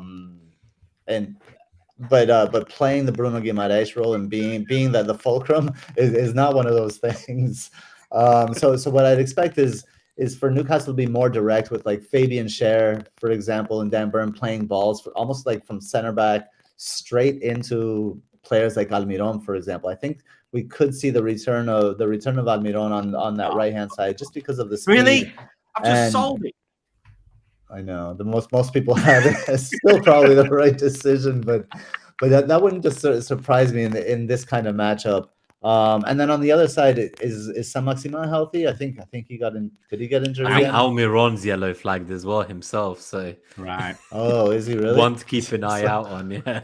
Maybe the only way Liverpool keep a clean sheet is with Newcastle injuries, and that's my view. I genuinely can't. I think Newcastle have got enough to win this game. I mean, look, Liverpool could continue their revival, and they could go into the double game week on the back of 2 positive results. This is tough. This is tough for them to go to Newcastle. It's probably one of the hardest places in the country to go to right now, I would guess. Yeah, but I mean, the loss of Bruno Guimaraes I think is a big deal, especially for Liverpool's defense. Now, I don't know. I think maybe Darwin Núñez works better on when he's isolated up top instead of when you try to combine him with other players. Even though he did get a nice assist for Salah. Salah is still a little bit too wide for me, and I think Liverpool is. I'm waiting for Jota. That the return of Jota will be transformational in my opinion for Liverpool. I tend to agree. The issue is it's like waiting for Christmas, right? As a kid, when's it going to come? You know, I've got to be honest. He came back. He played. No, he came back. He got some time. He looked rusty. He was a little rusty, but he's fine. You know, if he gets another like 30 or in this one, then he could get 60 in the next one, something like that. I think he could be on his way. Yeah, the static is back, by the way. Yeah, the static is back. Bit. I mean, look, I just think Jota for me is very, very, as a Mitrovic owner particularly, that is, you know, if I'm carrying on with my initial strategy, which is probably to get through game week 25 just without playing a chip, then Jota might be an interesting move in to take a chance for a double game week over someone like Mitrovic, because Mitrovic's fixtures really then get quite a bit tougher as well, because, you know, Brentford away, Arsenal at home, Liverpool away. You know, they're not, I suppose Liverpool away isn't that tough. but no, I see it being it's an interesting one. I'm not sure what other people think about Liverpool assets and which Liverpool asset you're going to go for. I think that's the thing. Let's just keep going whilst Gabe's sorting himself out. Manchester United against Leicester. I really like this matchup. I know Leicester have turned the corner attacking-wise, or they seem to have all of a sudden. Just almost instantaneously as I took Iheanacho out of the metric, he started scoring, which was quite entertaining for me, because I've got to put him back in again now. Manchester United 2.7 positive fixture difficulty, 0.1, only 0.1. Zonals very good. That's one thing which Manchester United now at home, and this suggests that they could have, in my view, look at how green those zonals are. It suggests they're going to get may get some joy. Look at the big chances, the shots on target and the shots in the box and the headers. This is lining up to me. This, to me, looks a very good matchup. Gabe, what do you think? Testing. Yes. Is that okay at the moment. Okay. FPL crack. You need to change your handle to FPL Crackle, by the way. and you need to change yours to FPL Cackle. Yeah, well, I'm FPL Cackle, so you can have FPL Cackle and FPL Crackle. Crackle, that's right. We got to find something for Nima. I'm already changing it on the display of the stream as we speak. You're going to suddenly see your names disappear. Yeah, go on. Yes, I mean, I think the strong zonals are unique, especially this game week, right? And I think NetxG agrees with 1.56 for United, with 1.05 for Leicester. Kind of minimal goalkeeper influence, but look at the shot creation, or the creation in general for United in the creation metric there at 1.97. That's really boosting United. The other thing that's boosting United is their shots on target goal predictor. They're just, I mean, and obviously they can thank mostly Rashford for this. They're just incredibly clinical. I don't know if you saw his goal today against Barcelona. I mean, near post, the keeper should have had it, but it's just launching off of that foot of his. So that lines up. But what I wrote actually in the thread for United is don't sleep on that headed matchup. And I think that when you combine the headed matchup with the left zonal matchup, I think that's very positive for Luke Shaw. I think Luke Shaw and owners were lucky as hell to get a clean sheet against Leeds, but and I don't think they'll get a clean sheet in this one, to be fair. But I do think Luke Shaw gets an attacking return here, so I wouldn't be afraid of starting him. For Leicester, I see there are three dangers, and it's, you mentioned it, Mariner, Iheanacho, the return of Iheanacho. Harvey Barnes has been dangerous for Leicester all season. He has. And then Maddison coming in at the 10, and Madison's not playing on that right wing anymore. So when he's coming in at the 10, he's playing closer to Barnes and Iheanacho, and they're combining to create a lot more than they did last game. So I think that's really interesting for Leicester. And there will be some production from there, but I like Iheanacho in this matchup. But Barnes has been okay. Barnes has been pretty good this season. Harvey Barnes, your bias is completely, it's over. You are now a Harvey Barnes lover. I that's a little far. That's a lot far. Nima's having some fun here. So I'm FPL Snap brackets Cackle, really. We've got Snap, Crackle, and Pop. So we're now Rice Krispies. Trademark, Net That FPL. For those who don't know what Rice Krispies are, for anyone living outside of the UK, they are actually a breakfast cereal. And it used to say Snap, Crackle, and Pop when you poured the milk on, right? That's the reason. I don't know if you know that, Gabe. Maybe you don't. Actually, I believe they were invented in the US. So really? Rice Krispies? Yeah, that's a Kellogg's product, my friend. Are they American? I wouldn't even bloody know. They're American, yeah. What do you guys think about a Rashford captaincy here? I like it. We'll come on to it in a minute. I thought I'd preempt it. I do like it. No, I do like it. I think, look, I mean, this lines up. I know we've sold possibly one Manchester United asset right now. If you haven't, that brings Gabe's angle into play again about maybe pulling that chip in 25, because this is a good matchup. I don't think I'd be selling any Manchester United assets this week, given what I'm looking at right now. Right. I don't know about you. Right. Anyway, Tottenham, West Ham. Spurs, positive attack and defense, 1.3, 1.6. Positive zones, 2.8, 3.1. Centre right. Positive headed matchup. Thank you very much, Harry Kane return. That's me done. Gabe?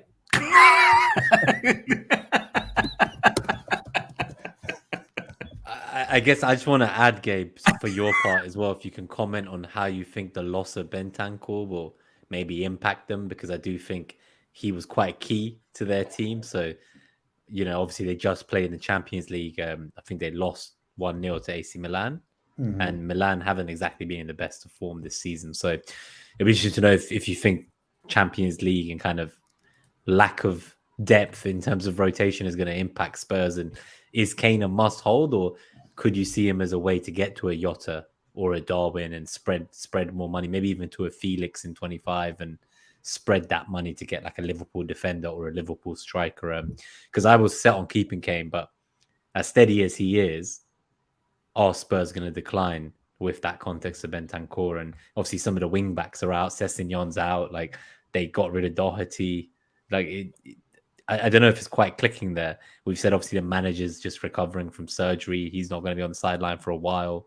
So although they have fixtures in Kane is like great, having free premiums in my team is meaning that I'm making other sacrifices, and we didn't need that money up until now because Big at the back was dead. But with these doubles coming and the likes of Robbo and Trent maybe looking appealing in 25, would you see this as Kane's last game? Would you sell him in 25? I mean, I mean, look, are Liverpool defence appealing in game week 25 with a minus 1.5 and a 0.6 fixture difficulty ratings? No, they're not. Well, that's why we're going to look at that next week. Don't make that transfer this week. Yeah, but it's only for attack. I mean, look, if you're talking about Spurs, they've got West Ham at home, Chelsea at home, Wolves away, and then Forest at home. I can't see. I think that there is a good game in 27 there for them as well. I can't see how I can sell Kane before that Forest game. After that, away Southampton, away Everton, home Brighton, home Bournemouth. Even then, yeah, but you got to look at chip strategy, right? In wildcard territory. But you got to look at chip strategy exactly, because if I'm like going to free hit in 29%, I can have Kane for that double game week. If he's blanking in 28, I don't have him. So that's 3 matches in which either he's not playing or I have him on a chip, wildcard or free hit. So it's kind of like it would be the Forest game I'd miss though. That's the the one I'd be worried about. But then again, then like you say, that there is a risk that Spurs are really misfiring right now. So I take your point. Now this game is pretty exciting this week though, because obviously Tottenham and West Ham. I think this can be a bit of a banana skin game for Tottenham as well, to be honest. West Ham over the years have caused them some issues. I know it's obviously different managers, different systems, but it is a London derby, and I think West Ham are desperately in need of points. And we've seen what teams can do when they're fighting for their lives. It's kind of like getting an animal in the corner of the room. Like fight or flight is going to kick in, and I think it's going to be a scrappy game. This is going to be an interesting game. Gabe, on your side of things, very quickly, I'm just a bit mindful of time. That's why I went through mine in about 10 seconds. So. So I agree with Teacher. He says Spurs will run the 3-4-3 against West Ham's 3-4-3, and it'll be boring AF. And I do kind of agree with that, basically. And I think Kane will get his. I think if you have Kane, you've kind of made your bed with Kane. Yeah, I agree. I don't have him, and I've missed out at certain points. And Kane has been so consistent throughout, even when Bentancur wasn't playing after the World Cup. Kane continues to tick along every game week, right? If Spurs are going to get absolutely anything, and they probably will, they'll get something against West Ham. It'll likely be Kane. So I think you can hold Kane comfortably. But the one thing I do like the Spurs, the right and the central, and then the central matchups combining with the headed matchups. I think that could combine, like you could see like a Kulusevski Kane combination happen in this one. So I kind of like that approach for Spurs this week. Yeah, if anybody owns Kulusevski these days, I'm not so sure. But yeah, I'm not going anywhere away from Kane right now. And in fact, again, I actually think, given his involvement in things that Spurs do, anything they do, I expect him to be involved in this week, and I expect to return. What? Liverpool, Chelsea? I don't know where that came from. I think we've done all the matches. Yeah, that's an odd one. Where have you got that one from, Gabe? Anyway, not to worry. That must be an old slide you left in there. It probably is. Fixture Difficulty Rating, game week 24 and beyond, just to summarise. There we go. You can see there. Best matchups, Newcastle against Liverpool, attack-wise, Brighton, Brentford. All the teams who blank. Isn't that just ironic? Right, how to ram it straight back at all those players. How entertaining. Longer range, Manchester. You see, look for the greens. Liverpool attack. His next 5 is pretty good. Obviously helped by the double. Manchester City, Arsenal, Brighton, Brentford. Right there you go. They stand out as where the attacking returns are going to come from. It keeps you. It does. The Tony yellow card is a problem. Clearly, I don't know how long we can ignore. I don't know how long I can carry on ignoring Tony. Being honest with you, defensively wise, Arsenal, Manchester City, Spurs, but yeah, Spurs and Brighton. Notice Chelsea. We're talking about Chelsea. There's nothing much there yet. Still nothing. It just shows how lack of with respect to where they are in Potterball, Gabe. Chelsea, it is a bit of a gamble going Chelsea assets right now on the basis of those matchups. I think a bit of a gamble. And even Leicester, look at Leicester. Nothing suggested that. You talk about players like Iheanacho with, albeit saying that some very tough fixtures coming up. So I don't think I'd go anywhere near Leicester. Very quickly, keeping going. Zonals, as we've said, longer range. Let's not do the short range. We've done it. Longer range. Look at Arsenal. Look at Liverpool. Look at Manchester City. Even a bit for Southampton, oddly enough. A bit for Southampton, but they're just in complete shambles, and they're going to lose against Grimsby next. So what more do they need? Maybe. I doubt it, actually. We might be going out of the league again at this rate. I quite like the look at the Wolves, but just the one matchup I will just jump back to, Gabe. But Wolves Bournemouth, there's a bit there for Wolves as well. Let's keep going, shall we? Where else have we got to go? We've got probably the captaincy metric, haven't we? Or the overall summary. There's the overall summary for everybody. So what time? 1 hour 16. The overall summary, if you want to come to get it, you can put it onto the screen, screenshot it, do what you want with it. And yeah, hopefully that gives you an insight into game week 24 and obviously and beyond. What else have we got? I think we do. I've put something new up for you guys, and I just don't know whether treat this as a pinch of thought. It's a bit of a prototype, but Teacher and I were trying, and we've been trying now for a couple of weeks to do a sort of like a grass against stats sort of pod. We've never got to it because I've been traveling all the time. But this is what I've got with my algorithm at the moment, and that's who stands out for this week. And I'll, again, leave it on the screen for you. But look, just to talk, look, Fernandes, Rashford, Mitoma, March. There you go. Those players stand out. Kane's up there. Tony, Haaland, Mahrez, Saka, Nketiah, Trippier. Trippier's the only defender who really pops into my metric regularly because he's got quite a bit of involvement.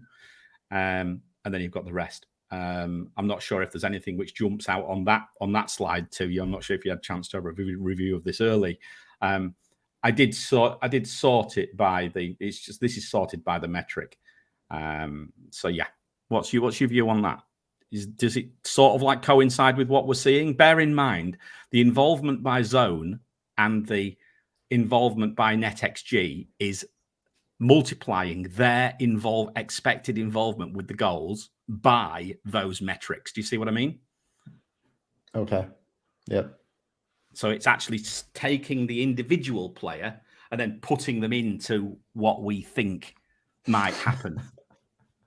I like that. I like that. Odegaard. It sounds like a deodorant. Odegaard is vanished. Odor. Yeah. Well, I can't find that bloody E, can I? Anyway, who cares? So, but look how far he's dropped. Below and Bomo. Yeah.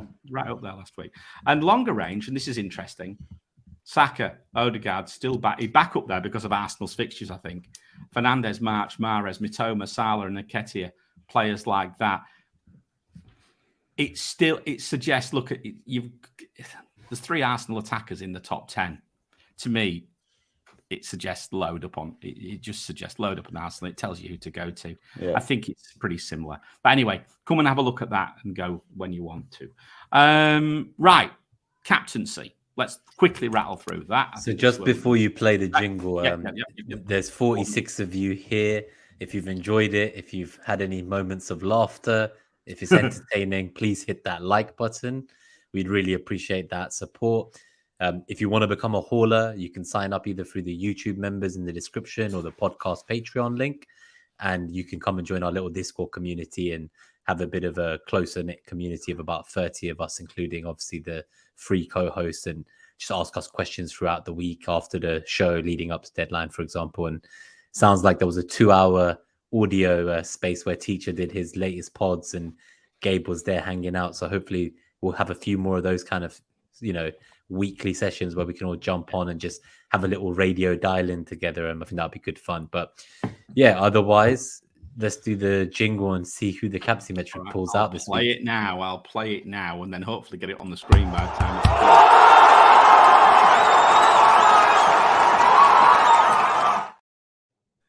which again I can't, because you can't move it forwards. I already did it.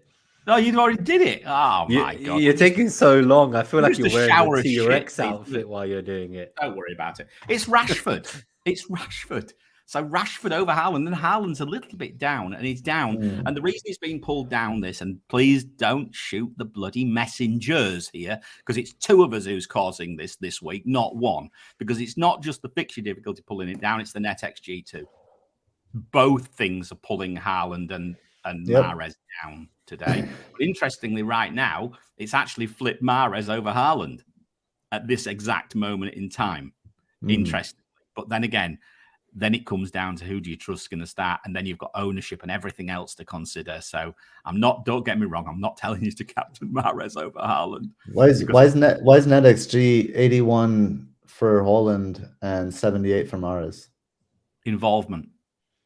Interesting. Yeah, so it takes the involvement into account, right? So it's looking at that as well. So yeah, so from this point of view, Rashford sits top. Let's quickly run through it. 73 haul out of 100, so obviously it's a percentile. 98 returns, 100 points so his top points with respect to the last 6. NetxG is 99, FDR 91, anytime return 96, expected points 98, zonal involvement 100, puts Rashford top at a very juicy 92. I like that number. Kane then sits second, then Tony, then we've got Mahrez, Fernandes, and then Haaland's a long way down. But caveat, his minutes from last night are not in. Point 1. Slight change, or not last night, night before. His return is, I'll put that in. His numbers are okay, but he's only got that 1 haul recently. But I think I'll tell you where it's a little bit of a challenge for him is it's just the NetxG and the fixture difficulty. So if you think that with the caveat that we've given on Notts Forest about the centre backs and this, that, and the other, and if you think Haaland's going to start, which if Pep needs to kick on and get a result, is he going to try and get 2-0, 3-0 up and then take Haaland off? That's entirely possible, right? If Haaland plays, Haaland will return, I'm quite sure, against someone like Forest. I'm sure he'll bully them. He's not as bad as that suggests. But you have to caveat it. At this moment in time, those matchups really pull Haaland down. I don't know what you guys think. I think we've summed it up earlier on, actually. So I think we've actually given the context of this metric by the time we get to it. On the other hand, there are no caveats for Rashford. None. He scored again today. Captaincy pick this week. Yeah, he scored against Barcelona again. I think he just can't stop scoring at the moment. He's in the form of his life, you could argue. One of the best wingers in the league, and home game against Leicester, who, they've improved from an attacking point of view, but, it's still Danny Ward in goal, and I still expect them to concede if they're going to be gung-ho going forwards. Just a quick question from Andy Martin. I think if you want to respond to this one, FPL Snap, he was just asking about the percentiles. So I guess just to confirm, this isn't minutes, right? It's 59 out of 100 rather than. That's just a percentile. I could tell you what his average minutes are, and this is sometimes a little bit of but it only weights very slightly. It doesn't weight an awful lot, but it does make a slight. It maybe takes 1 or 2 off him. Okay. But yeah. Let me have a look. See if I can just carry on. Do you want to start on the questions? So I think we'll start on the questions. But the other thing to add is just from an ownership point of view, which Dom brings up, which is a relevant point. I think if you go against both Rashford and Haaland, then you've got two players that you potentially own where they're both going to be over 100%, and you need them both to blank. So there is maybe something in it that, for me, it narrows down to between those two. I don't know if I'd be brave enough to be going for one of the others. Like, Kane is currently my vice captain with Haaland cap, but I don't know if, like, for example, I'd go Kane despite where he is in the metric, just because I believe Rashford will be over 100, and he was last week, and it wasn't even a double game week for him. So I think that's the new norm, right? Like, Rashford's going to be above 100 every week for a while until he blanks in 25 and then back again. Cool. So let's go to the starred questions we have. We'll go to I'll come back to the thank yous. We'll do a few questions. I'll start with the questions from the Discord server. So thank you to all the haulers for getting your questions in this week. So we have the first one. I'll go to you, FPL Crackle. So from Dom Black Dragon, I opted for Odegaard instead of Saka based on last week's captaincy metric. Has anything changed in the last two games causing Odegaard to blank? So I guess we described it in last week's show, didn't we, Gabe, a bit about how, like, because it looks at the last six, if you take off his double-digit haul in the sixth game, suddenly this week he would drop quite considerably, especially if he didn't return in that game this week. I think he will, trot on, and he'll still be a great pick going forwards. I think, like, if you just bought him last week, for example, you've bought him for the sheer number of fixtures and the non-blank in 28. And I think the hardest fixture in that run between 23 and 28 is now out of the way. So I would still hold faith. I wouldn't be too worried about it. But is there anything either of you see as to why he's blanked beyond kind of the sixth match dropping off the metric, that double-digit haul? And is it just that the matches were more difficult for him tactically against City, for example? I mean, the fifth and sixth matches have fallen off now. So now he's lost both his hauls.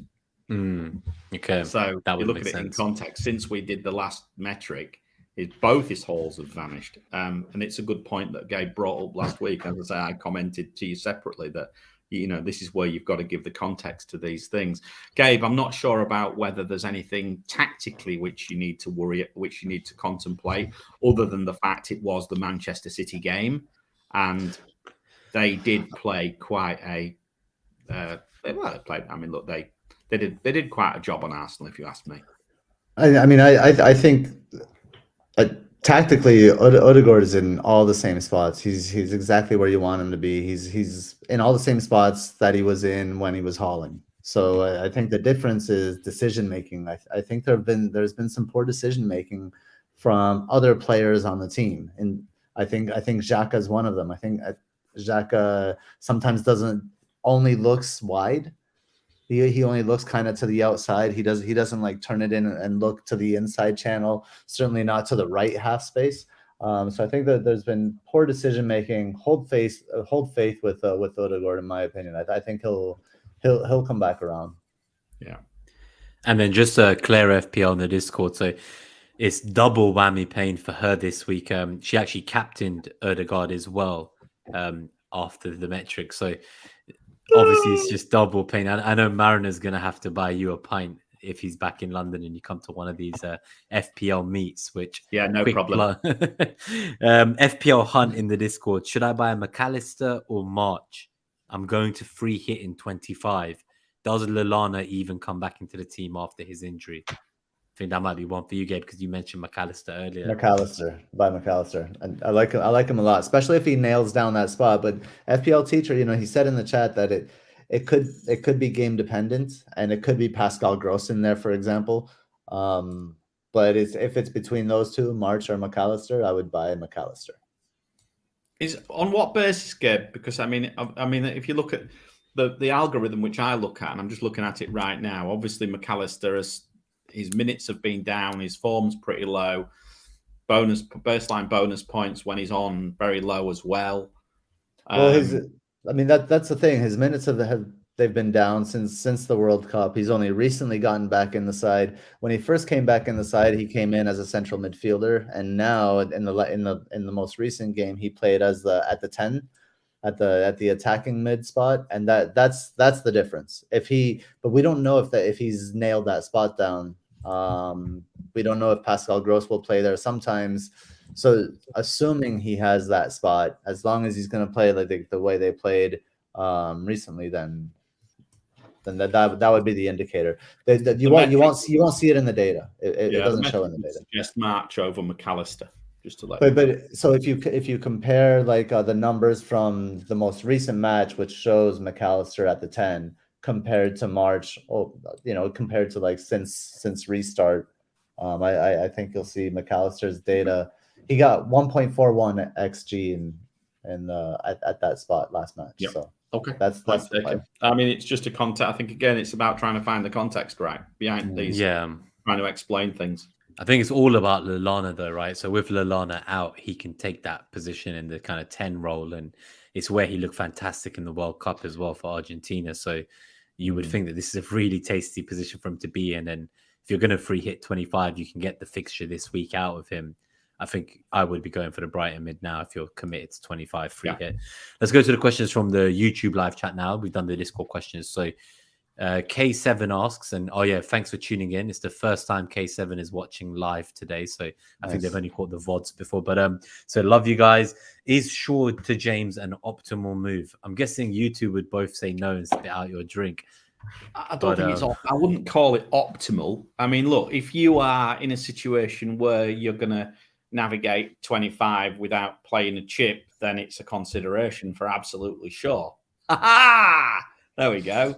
To be sure. There we go. That's a nice one. We'll do quick fire for this round. I think this week. Would you move early? I wouldn't call it optimal.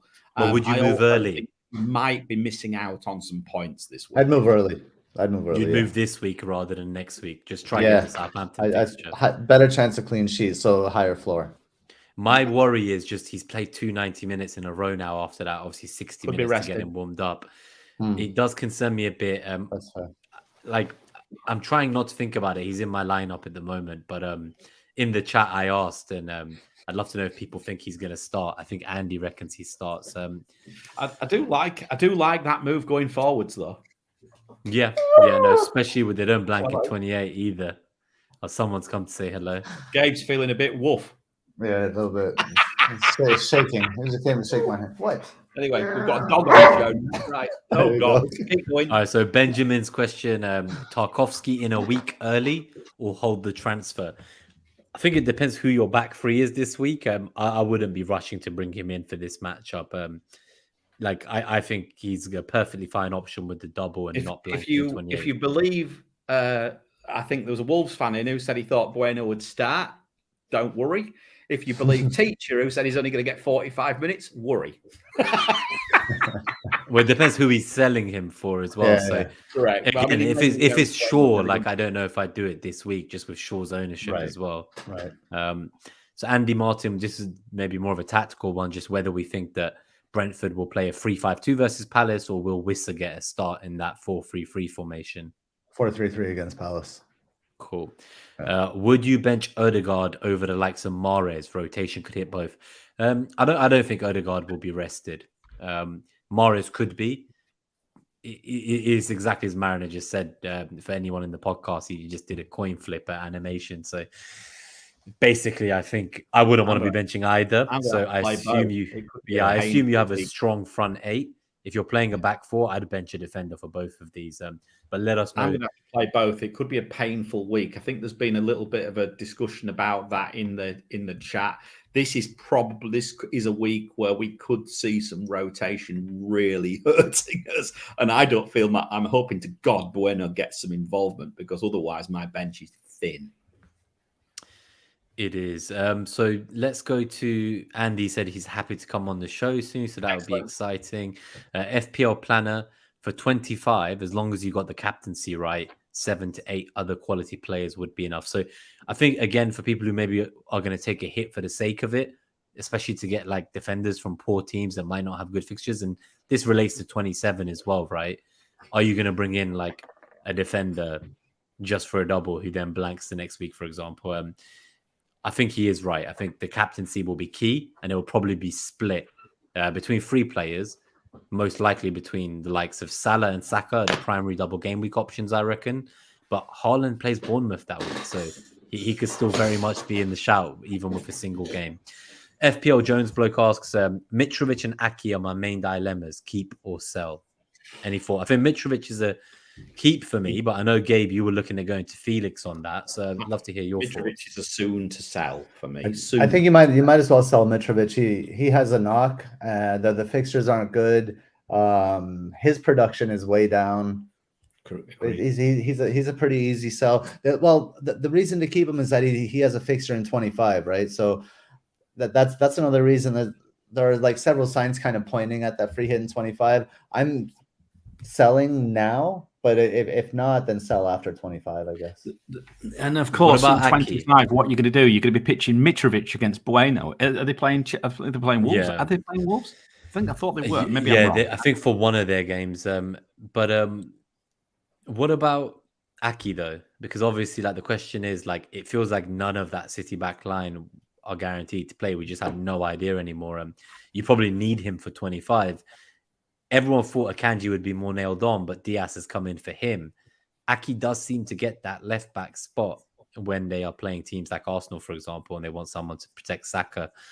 So is there a chance that Aki is actually okay and you just kind of try and limp through 25 rather than selling him for like another player? Like you've bought him and you've made your bed and you wait and pray? Or do they get subbed in and off in random minutes too many times for you guys? I think Ake is okay unless you can move up to Ake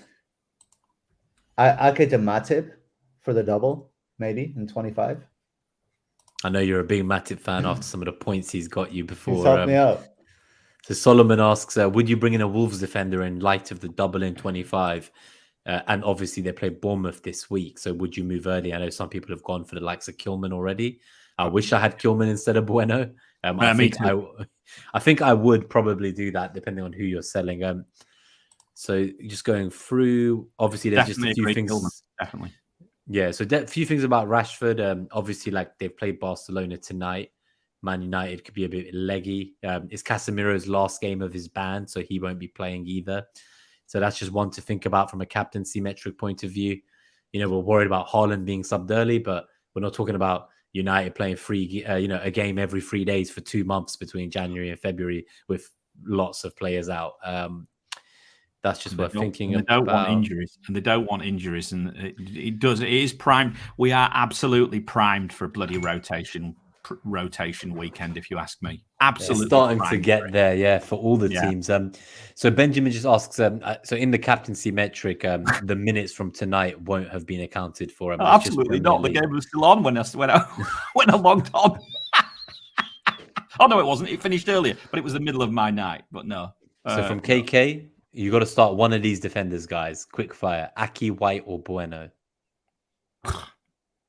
It's Aki for me. Okay. Yeah. It has to be. It has to be for me. Yeah. Just you got to pray he starts against Forest, but it is for me. So Andy Martin wants to start Nonto. Should he bench Martinelli based on what we've seen in the matchups and the zonals this week?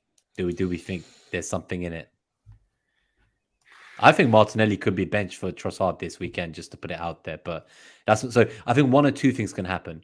I think Martinelli could play through the middle with Trossard and Tierney coming in for Zinchenko, and obviously Nketiah. So that's one thing I was going to put out there. So Nketiah has been playing 90. So I like either of them. I can't say I like either of them really. I'm not mad on either of those two this week. I think it depends. Like, if you want to try and go against the pack, like obviously Martinelli's ownership is pretty high still. You could go for Nonto if you. No, I agree on that. If you believe like me that he won't start, or if he starts, he gets subbed early. Because my view is that formation I just said, I think it's unlikely. So realistically, I think it's actually Martinelli himself who's benched for Trossard and Nketiah plays. But there is a world where Martinelli plays with Trossard and they support each other, and it's actually Nketiah who's rested. So that is the thing. Quite a few players could be rested, especially on our left-hand side. That's been a bit dysfunctional. Well, I mean, Trossard's an obvious rotation now, isn't he? A very obvious rotation, and that hasn't been there until he was. I think it's quite simple. It's so close. You're a Leeds fan. Play Nonto. It's going to be more fun. That's fair enough. It's going to be more fun. Like that. Yeah, I think so. Have fun. Nice to put some sense into this show every now and again. So Benjamin asks, So Odegaard, Mahrez, Mitoma, or Tony, who gets benched? Oh, because he's telling us the full front eight because he is already on 3 defenders. So he was picking between Mahrez and Odegaard originally, but there is Mitoma and Tony in there. It feels wrong to bench Mitoma and Tony this week. Can't bench them. And they feel more guaranteed to play, and the rest of them are Saka, Rashford, Kane, Haaland. So I can see why it's between Odegaard and Mahrez now. This is why I have the likes of Andreas, so I can just bench him. Correct. I'm exactly the same. This is one reason I can't make these decisions. I can't make this decision. I don't want to put myself through this stress. No, I think you have to bench Mitoma on just in case he's wide again. I guess. Yeah, you could. He had 1 shot last game. I think his numbers dropped off a cliff last game, and it's a tough one. Okay, so just a few more to go. I think 2-3 questions, then we'll get out of here. So this is just a comment from Robbie that he heard Martinelli plays better with Jesus on the field, and that Saka and Odegaard now are playing better because of how they link up with Nketiah. So I think that's just worth the thought. We talked about that last show.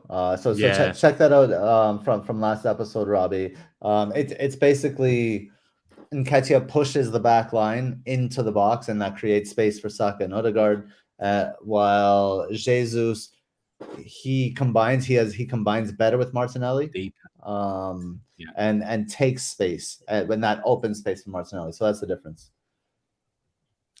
Yep. No, I agree. And I just think that it is definitely the situation that if you had Martinelli this week, I'd probably play Mahrez.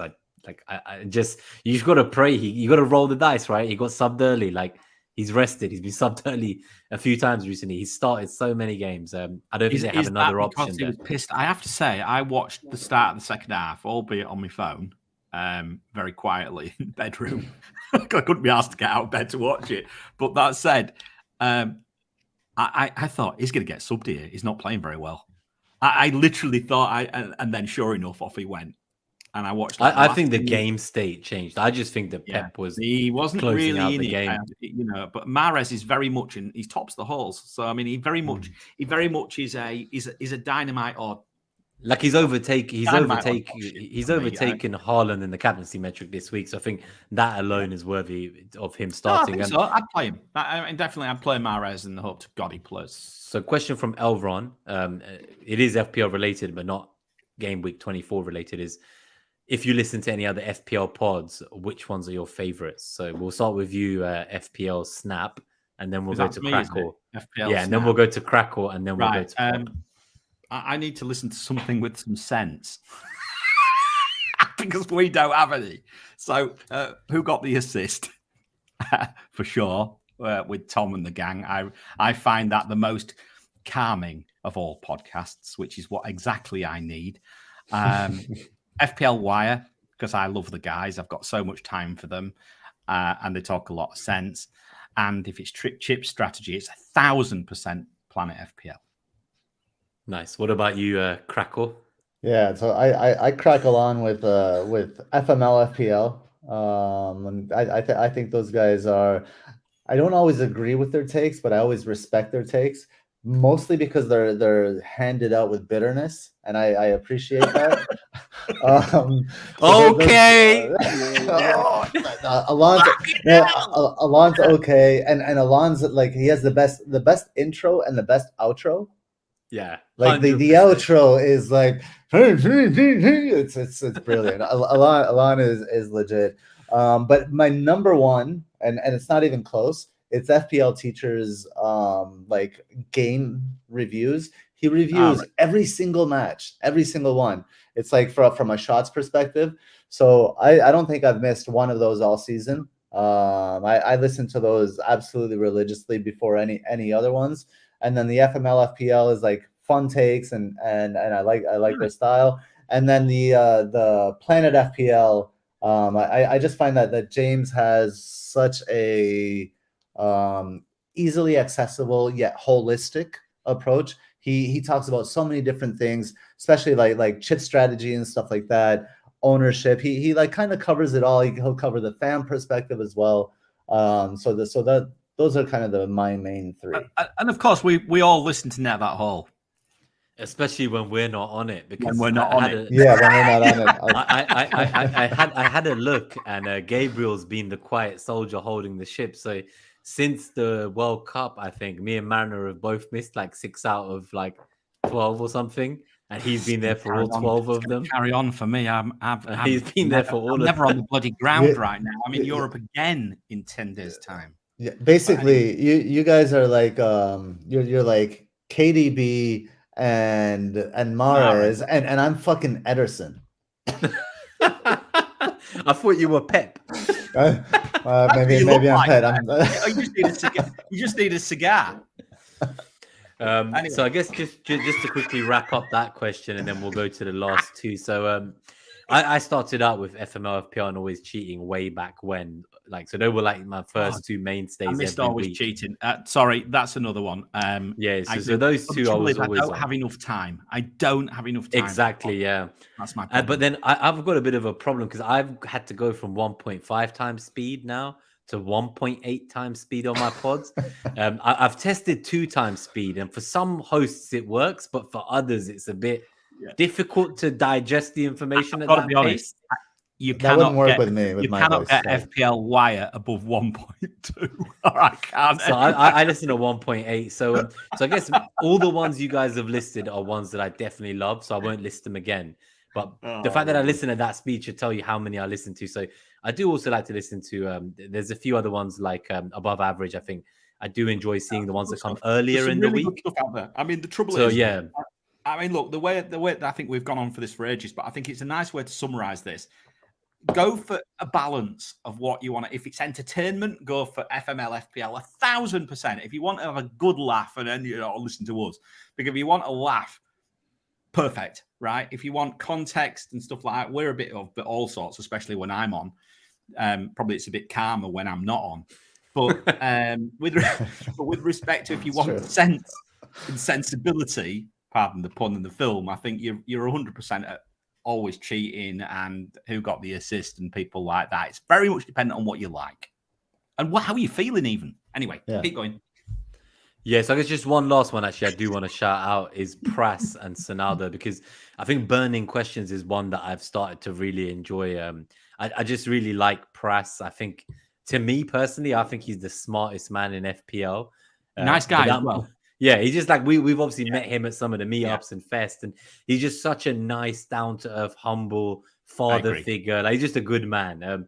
I love Pras. So this is my love letter to him if he hears this at some point. But right, let's get out of here. What else are we got? There's a few questions. Yeah. Sorry. One more. You almost got rid of it. So FPL teacher, if you guys had to give a player a Valentine's Day card for their performances post World Cup, who would you choose? Marcus Rashford. I think it's pretty easy. It's easy. Runs away with it. It can't really be many other players. Yeah, I think him and Mahrez are the two standouts, I'd say. Yeah.